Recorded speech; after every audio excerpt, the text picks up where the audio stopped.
Bayangin nggak sih, ngelok uang kalian 6 bulan, bahkan setahun ya, di time deposit atau disebutnya deposito. Kalian ngelok uang kalian 1 tahun, gitu cuma dapat bunga 5,5%, sedangkan inflasinya 5,51. Lu ngelok uang lu setahun, ini lu kasih uang lu setahun, balik nggak dapat apa-apa. Itu apa kalau bukan penipuan? Kalau misalnya kalian belajarin ya tentang inflasi secara teoritis, misalnya kalian belajar dengan ekonomi makro, ya kalian belajar sama dosen kalian atau guru-guru di sekolah, akan diajarin ke kalian bahwa banyak faktor yang akan menciptakan inflasi.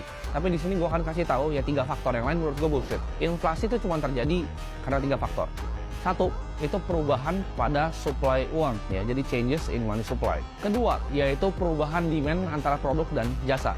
Ya. Yang ketiga, perubahan supply antara produk dan jasa. Ini mungkin kalian ada yang bingung, apa itu changes in money supply, apa itu perubahan demand, apa itu perubahan supply. Di sini gue akan jelasin ke kalian, kayak gue ngejelasin sama anak SD ya, biar kalian gampang ngerti. Oke, kita bahas yang pertama dulu, perubahan pada money supply. Uang makin banyak di print, ya, akhirnya uang lebih nggak berguna dan nilainya itu lebih nggak berguna.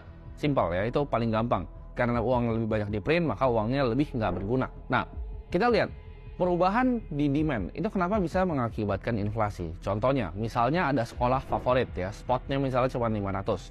Lalu banyak banget nih siswa yang mau masuk ke dalam sekolah ini.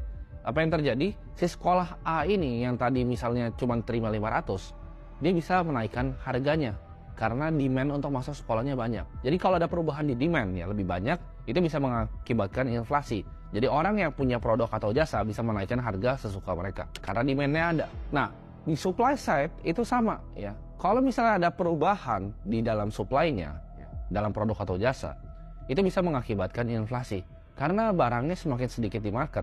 Ya, jadi harganya naik. Contohnya, waktu itu pas COVID, permintaan untuk kita tahu masker itu banyak banget. Dan supply itu sedikit karena ada orang-orang anjing yang nimbun-nimbun masker. Jadi apa yang terjadi? Ya, harga masker naik gila-gilaan karena supply-nya itu ditimbun. Jadi 3 faktor itu, perubahan di uangnya sendiri makin banyak, makin nggak berguna, demand orang makin banyak, barangnya sedikit, dan supply-nya, perubahan pada supply. Orang yang bisa bikin produknya itu lebih sedikit, sedangkan demand-nya banyak. Itu hal-hal yang bisa membuat harga itu naik atau inflasi.